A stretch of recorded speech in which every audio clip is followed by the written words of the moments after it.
L'édito de Mazlek. Touche pas à la sacralité de mon culte à Dieu.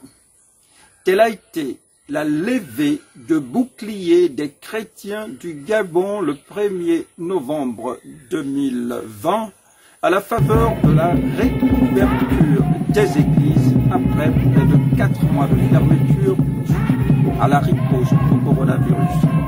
C'est à l'issue d'un rapport de force gouvernement-église qui a finalement tourné à l'avantage du corps de Christ que le gouvernement a battu en retraite dans ses directives improductives visant à désacraliser le culte rendu à l'Éternel, à l'image du préalable du test Covid comme sésame d'accès au lieu de culte, à l'interdiction de la communion ou de la Sainte Seine et du paiement par monnaie électronique de la dîme et des offrandes. Un autoritarisme puant auquel l'Église s'est opposée des 4 fers dans une confrontation historique aux allures de guérilla urbaine.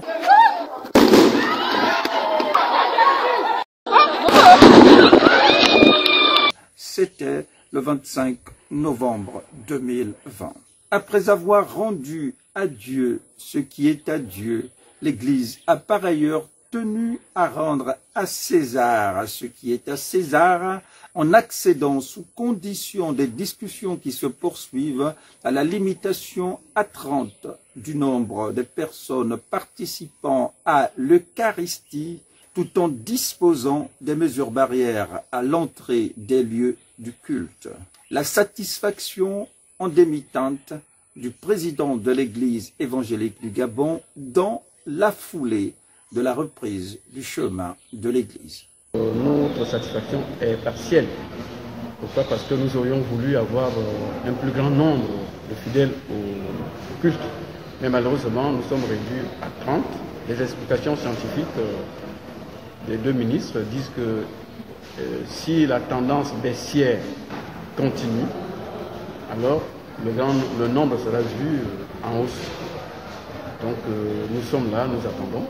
Certainement, nous souhaitons que la tendance baissière se poursuive, qu'elle continue. Et nous pensons que le nombre sera vu à la hausse. Désormais adepte du discours conciliant, le gouvernement promet le retour au carton plein dans les églises si la tendance baissière au Covid-19 venait à se stabiliser. Face à mauvaise fortune, l'Église du Gabon a décidé de faire bon cœur.